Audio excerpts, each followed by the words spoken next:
29th of May 2024. Hi guys, welcome to Rants, the comedy and tragedy of living in Singapore. Please watch this video until the end for some juicy content. Now first, we have two pieces of good news. The Public Transport Council, the PTC, will look into extending concessionary fares for graduating students for the transition period before they enter their next education stage or join the workforce. Transport Minister Chee Hong Tat wrote on Facebook on the 28th of May that he had asked the PTC to look into this as part of the 2024 fare review exercise following feedback from parents and students. Currently, students leaving secondary schools, for instance, qualify for concessionary fares for only the first month after they graduate. For those entering polytechnic where the academic year starts in April, they face a 2-month period during which they have to pay adult fares. Mr. Chee said the move, if eventually rolled out, will also help other groups of students like those from ITE going to polytechnics or secondary school students going to ITE. Now, most importantly, Mr. Chee will consider extending concessions to graduating students who are joining the workforce, as the transition period can provide them some temporary support before they start work. I'll be prepared to take a bit more time finding a job after graduation. Not to be outdone by our transport minister, the CPF board has set the interest rate for members' special accounts, Medisave account and retirement accounts at 4.08% per annum for the period of 1st July to 30th September. Now this represents a slight increase from the 4.05% rate observed in the second quarter of 2024. Don't you feel rich? And every month I receive my CPF statement, I feel so rich, Of course, all this is just chicken feed to fatten up the chickens. Let's not get distracted from the real issues. NUS Whisperers, I'm not sure how many of you have heard of it, but out of curiosity, I followed them recently. Not surprisingly, it's full of crap. But crap can be pretty useful in figuring out what builds up a new YouTube channel like mine. Now here goes. Some clueless guy posted his relationship problem on NUS Whisperers. So let me play agony hunko for a while. He asked, why do girls go out with guys one-to-one when they have a boyfriend? This is his story. Context is, I first met this girl from uni class, got her IG, but we did not talk again until I saw her story one day when she was at the same concert. I told her we should go together for concerts someday, and she agreed. Talked and moved to Telegram, and she eventually agreed to go out with me for coffee. But she told me halfway during the hangout she will be going out with her boyfriend and his friends for vacation. Remember, that's their first date, yeah? Not gonna lie, I was shocked and almost did not know what to say. Note that she did not mention she had a boyfriend at all throughout. How long have you known each other? And no indication of it on her IG or Telegram profile pic at all. Not too surprising. I told her we shouldn't hang out one-to-one anymore. Why not? Since it might give wrong ideas to her boyfriend, even though she insisted her boyfriend was fine and secure with it. Real reason is I find myself catching feelings and didn't think it would end well. Well, that's the real reason. But also told her we can still hang out as a group with friends and she can still text me if she needed anything. Not sure if I did the right thing, but I just wanted to get this off my chest. I'm puzzled why girls do this. Probably just saw me as a friend, not a threat to their relationship, but still one-to-one might give off wrong idea. Now, this post received over 100 comments. Now, many of the commenters told him that he did the right thing. The woman was testing him out and so on. Maybe even trying to two-time her boyfriend. Then there are others who disparaged him, like Alvin Kwang, who has the meanest comment.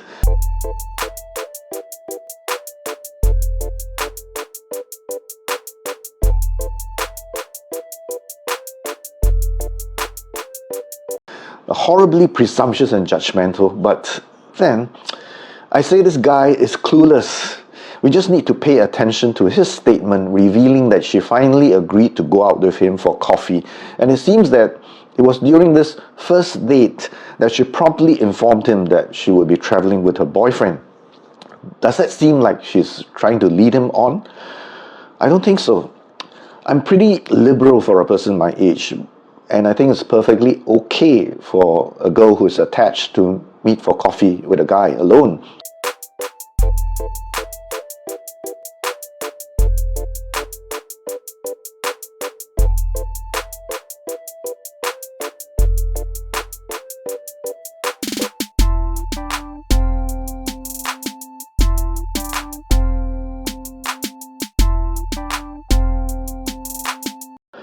Why is there no mention of her boyfriend in her social media account?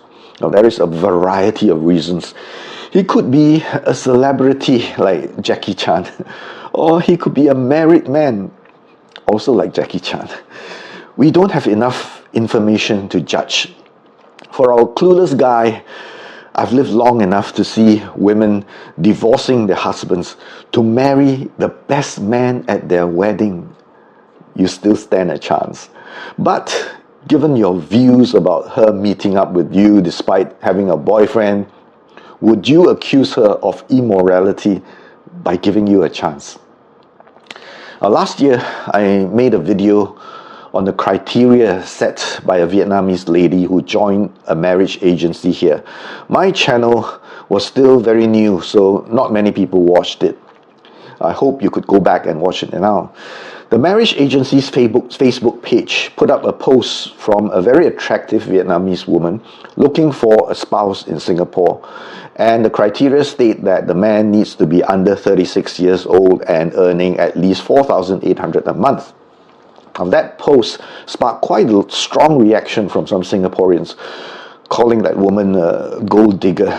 Now, earlier this week, I was talking to my Vietnamese friend who had only recently come across that controversial post. Now, she was appalled by the reaction from the local guys. Having lived and worked in Singapore for a number of years, my friend is fully aware how much money one needs to be comfortable living here. She told me a story about a Vietnamese woman who married a Singaporean man earning only $2,000 a month. Now, after the wedding, she moved in and stayed in his parents' home. Not surprisingly, there was considerable friction between the Vietnamese wife and the man's mother. Now, guess what? The man asked his wife to move out and share a rented room with one of her sisters. She never went back. Can you blame her? Now, that estranged woman later got her PR and started a successful business here. I'm not sure how much of that story is true, but numerous variations of this story are being told and shared all over Vietnamese social media on a daily basis. Let's not kid ourselves. Vietnamese people aren't living in a well, and they are quite aware of these things. They probably also know what the median income in Singapore is. Do you?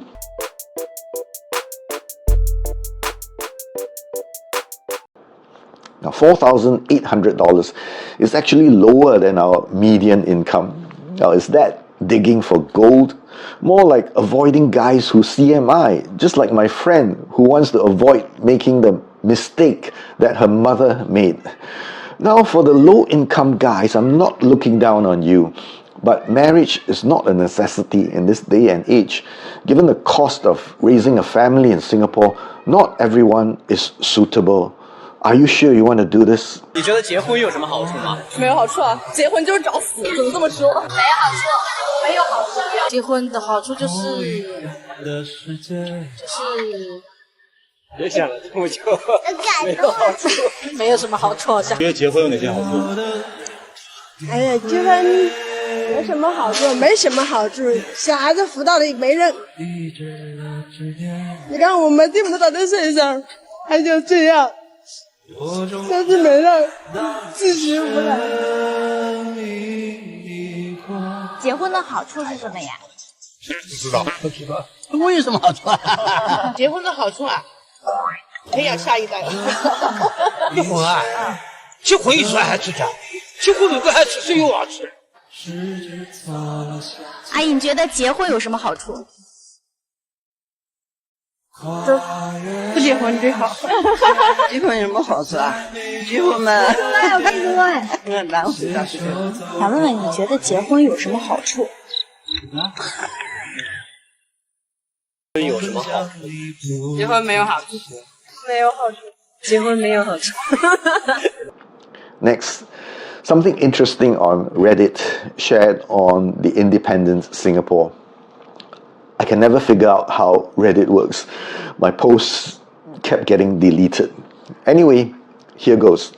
Now, seeing his friend engaged to a Thai lady of questionable character, a man took to Reddit to ask the community for their thoughts and advice.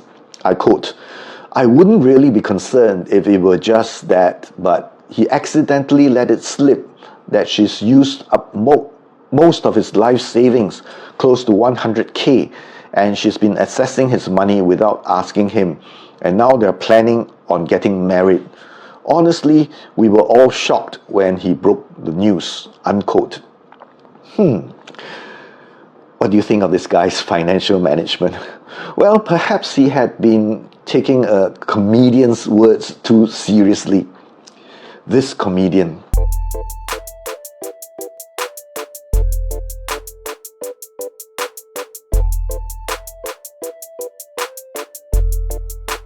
But some people have a more exotic explanation.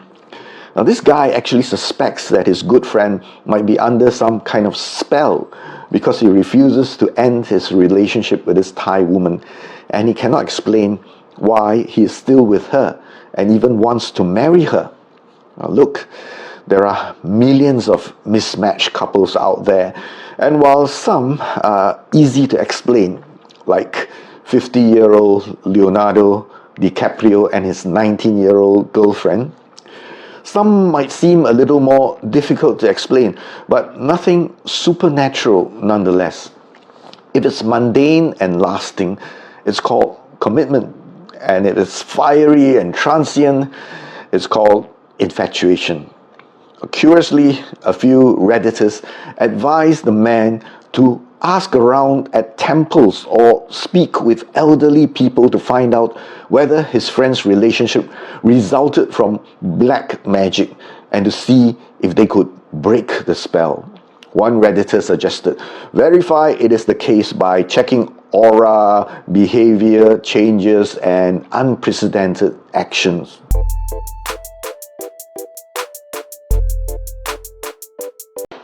Huh? You mean a change of behavior and unprecedented actions are signs of being under a spell? How about simple infatuation? Now, our expert goes on. Get help from a reputable medium in Singapore who can break the spell. A reputable medium? What an oxymoron.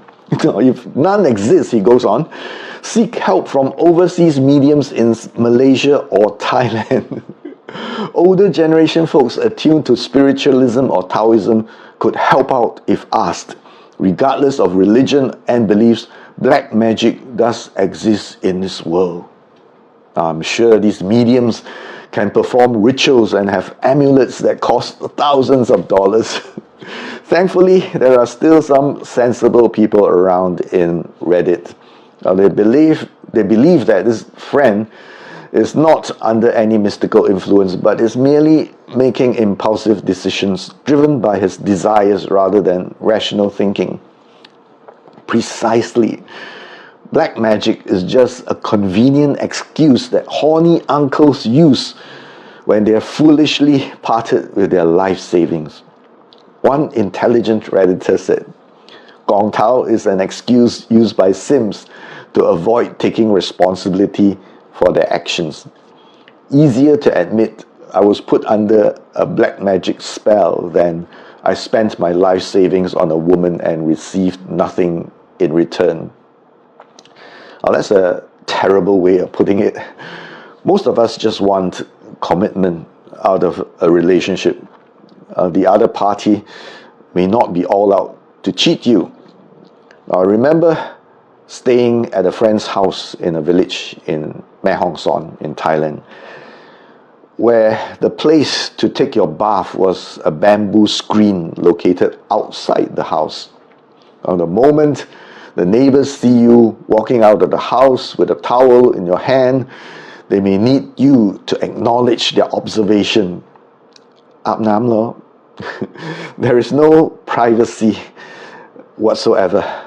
And calling it an alien culture is not much of an exaggeration. If we remember what our kampong days were like, people were very generous. Neighbors could drop by uninvited for dinner, and cars, bikes, and even clothes are shared around. Nobody likes a stingy village tycoon, and many of us may appear as tycoons when we step into these villages. Like many villagers from the land of smiles, this woman could simply be under the impression that your money is easily earned and you have the duty to distribute it more evenly. Now just look around and you find many happy couples whose relationships hinge on uninterrupted financial support. Of course, she could also be a scammer, hiring people like off-duty policemen to check on her recent movements may be a lot more realistic and more cost-effective than rituals and mediums. By the way, that's what many Thai parents do before they agree to their son's or daughter's wedding.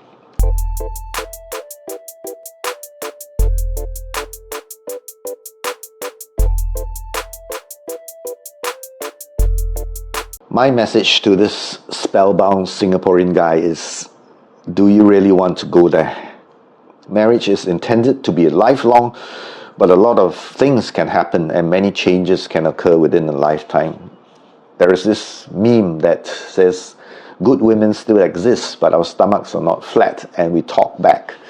Well, I think the key to happiness for a man in this day and age is to forget about the good women and learn how to manage the bad ones. Back to reality in Singapore. We may soon see an enmeshment of private and public spaces, as with some village in Mae Hong Son, if tennis player Sarah Pang has her way. Miss Pang complained on Facebook that she often had difficulty finding a suitable court to practice. I quote, "Access to courts has always been a huge challenge even for me in this stage of my development. I don't have a country club membership. I live in an HDB and the solution I found is seeking help from condo living friends near the river valley or town area for courts. To add another layer, there aren't enough courts in Singapore that are match fit with enough backspace. Badly cracked up or uneven courts are injury invitations waiting to happen. Sometimes there is also another layer of navigating highly zealous residents, guards or condo management, all of whom I've experienced can get highly territorial and rule-abiding with their tennis court. I've been banned from a condo court for eating a hard-boiled egg in the bathroom, to residents throwing hissy fits and insisting the resident comes down to man me, their guest." Unquote.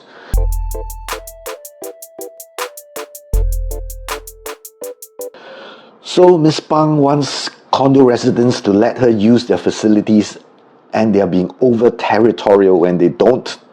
While I fully agree with Sarah that our government is overly focused on ROIs, tangible results, and not funding our sportsmen enough, she also needs to know that she is not entitled to share private spaces which are already shared by co-owners. Now, if our sportsmen lack training facilities, they should lobby with the authorities instead of telling people not to be so territorial. Now, how about letting someone use her room when she's not using it? How about letting our scouts pitch their tents at the Istana or Redoubt Road? There's plenty of unused space there. That's all I have for you in this video. Remember, don't let the wrong folks become influencers and the wrong stuff go viral. Do like, share, and subscribe to my channels. Have an awesome weekend.